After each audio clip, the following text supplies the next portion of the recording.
So maybe you're feeling unworthy of love. Maybe you feel unattractive. Maybe feel like you're too fat or too skinny. Not tall enough, not smart enough. Just generally feeling like you're not good enough. If that's you, then I think you should stick around for a while. Pre-pop ASMR. Here's the thing. If you're feeling any of those things that I listed earlier, or even anything that I haven't listed, if you don't feel good enough in some aspect of your life and you think that other people judge you for it, it's because someone, or many someones, have wanted you to feel that way. I don't know why. Everyone is different. Everyone has different reasons. But for some reason, they really wanted to make you feel stuck.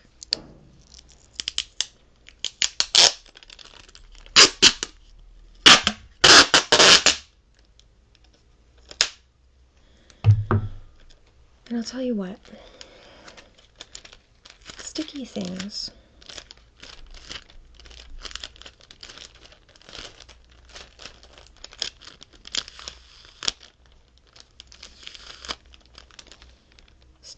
are really handy, like this tape.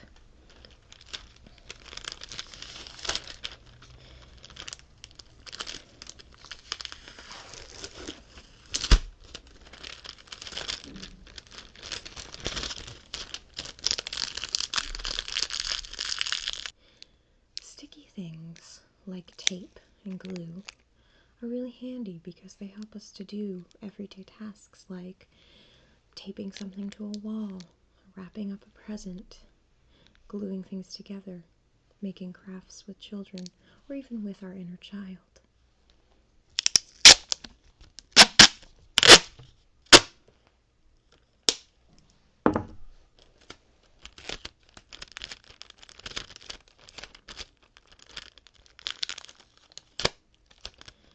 But as soon as someone in your life sees something about you that maybe they're jealous of, or maybe they don't want you to have, they begin to manipulate your thoughts.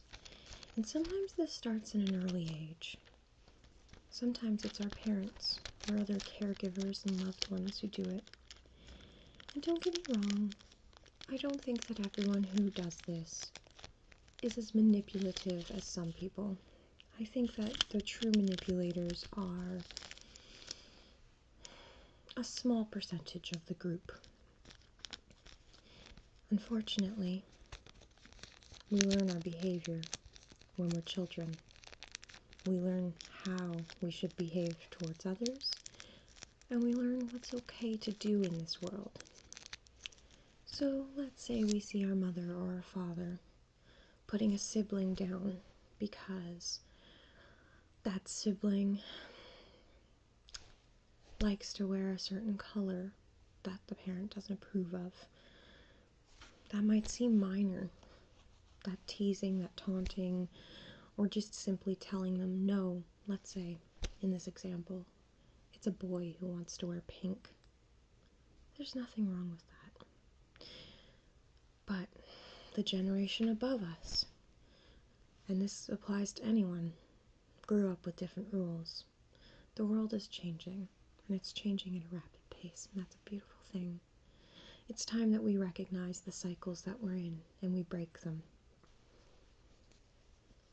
Family abuse comes in many forms, and while that's not what I want to talk to you today, I just want to drop a little point here about it.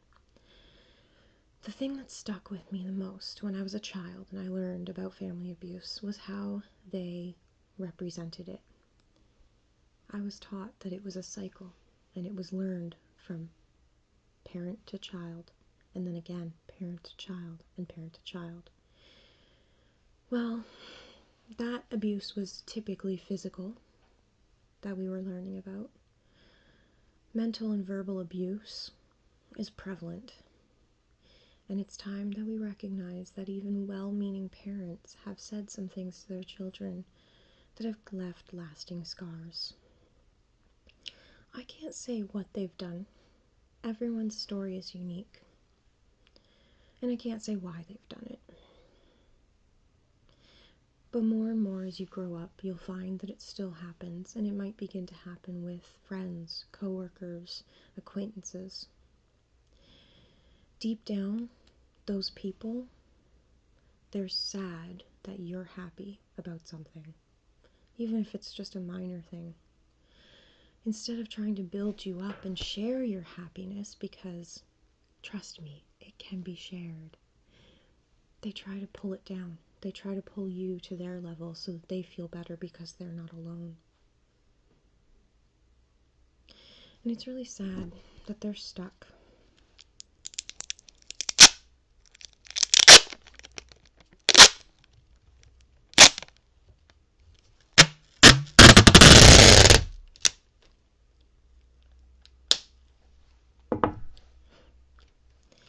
It's really sad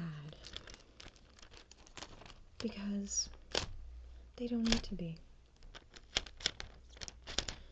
Sometimes all it takes to make your day great is a simple smile and a laugh with a friend, a cup of tea, someone to listen to if you are having a bad day. What these people don't realize is that they don't need to stay in the darkness where they are. It's a choice that they're making. If they're depressed, that's different. But if they're just simply being grumpy, humbuggy, because it is that kind of time of year, they don't need to stay there. And what they're trying to do is to pull you down with them so that they are not alone.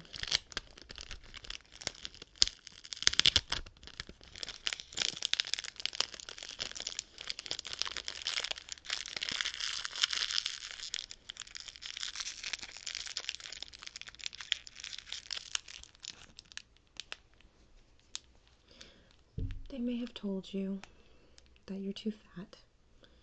They may have told you you're too skinny. You may have come to them with something exciting, a possible new job, a possible new friend, or, partner. It could be anything. You could be talking about buying a puppy. And these are the people who will find a way to make it negative. They go to the negative first, usually, when really they should be sharing in your joy. I don't think that they realize how wonderful it feels when your loved ones are happy and you can be happy with them. The things that they have told you, especially about yourself specifically, so, your weight, your gender, your sexuality, the color of your skin, the makeup you wear, the choices you make with your hair, the clothing you wear, if I haven't said it already, your height, your beliefs even, that's a part of who you are. The beliefs, spiritual, political, worldviews, those are all a part of who you are. And if they are your loved ones, they would respect you enough to at least let you live your life, if they don't agree. Like I said, many of them probably don't realize they're doing it, because they're stuck in a vicious cycle that goes on from person to person to person, whether it's familial, friendships, coworkers.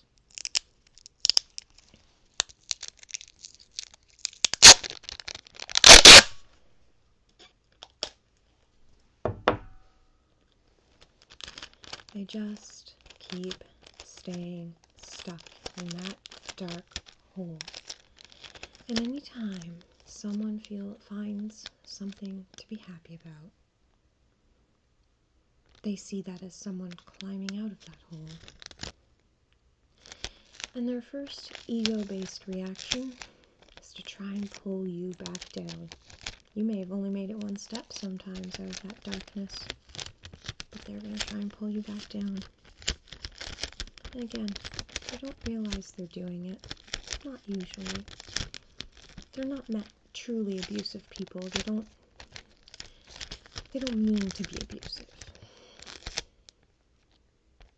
They're just stuck, repeating the same thing over and over and over again. It must be exhausting.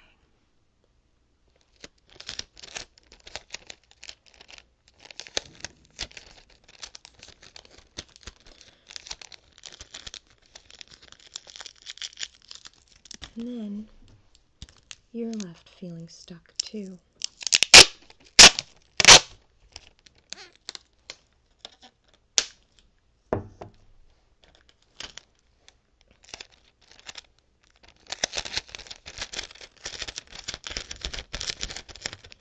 And when you start to recognize it, when you start to recognize that the people you love have made you feel this way, maybe all of your life, you don't know what to do. So you scramble in the darkness. And maybe you don't know where to look or where to go.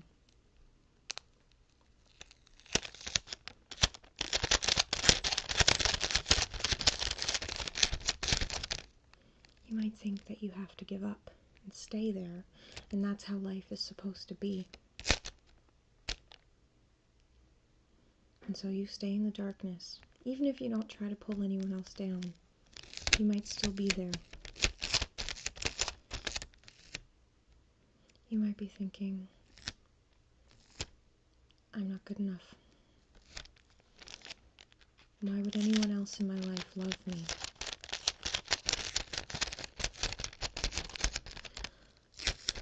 Maybe you're thinking that you're overweight. Maybe that you're too skinny, too short, too tall, that your hair isn't pretty enough, that your eyes are ugly. First of all, I want you to know that right now and forever on, I am standing at the edge of that circle for anyone who needs a hand up. You just message me, because you don't need to stay stuck. Staying stuck is garbage. You're so much better than staying stuck. You're a beautiful person, inside and out. You have a beautiful soul. You've probably done something lovely for someone recently. You've probably bought beautiful presents because it is that time of year. You've probably given so much of yourself. Even in the past, you've probably given so much of yourself that you lost yourself along the way. And while that's not healthy, it's beautiful. You're a beautiful person. You are worthy of friendship, of love, and you are worthy of loving yourself.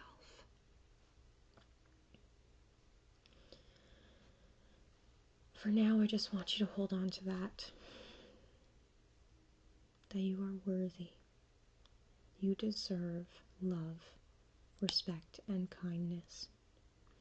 You deserve to stand in the sunlight of life and not the darkness.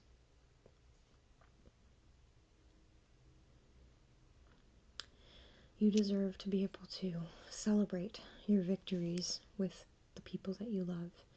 They should not bring you down when you are high. They should be able to grab your hand and fly with you on the next adventure, even if that's just emotionally. It feels so much better to celebrate with your friends, to be genuinely happy for them because they've met someone, they've changed how they're living, they've got a new job, they're starting a new venture. Maybe they have an idea they want to get patented. Who knows? We're all here to love and create and respect one another. We're not here to fight and to battle amongst ourselves. We're not here to put each other down. Maybe we don't know why we're here, because I realize I am talking to you like I know why. That's my own personal belief. You may not share it. You may not share any sort of spiritual belief, like that especially. But still, doesn't it make sense just to love each other and respect each other?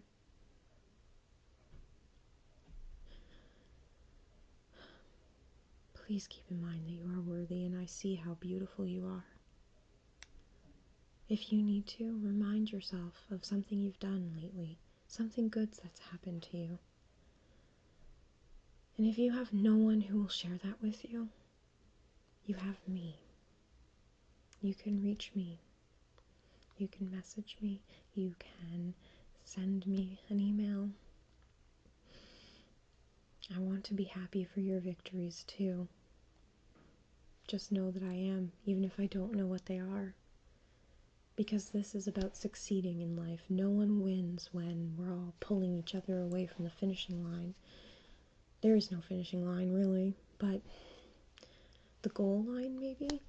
If you set a goal for yourself and you're getting close to it, no one should be pulling you back. Instead, those who support you will take your hand or your arm and will walk side by side with you across that line. And then we'll celebrate the victory with you. No matter what anyone tells you, don't listen when it's bad stuff. Remind yourself during or afterwards of all the good things that you've done lately. Remind yourself of your strengths and your talents, even if they're little. Even if it's simply that you're good with children or pets, or maybe you're, good at some sort of crafting. You don't have to be a world-famous artist to feel good about yourself. In fact, many artists don't. They turn to whatever their medium is because of the pain. Some because of joy, but many, especially in the past, because of pain. This world is broken, and it's filled with many broken people. But together, we can fix ourselves and the world, one tiny crack at a time. It will get better. I love you. And one day, if you don't already, I hope that you'll love yourself too.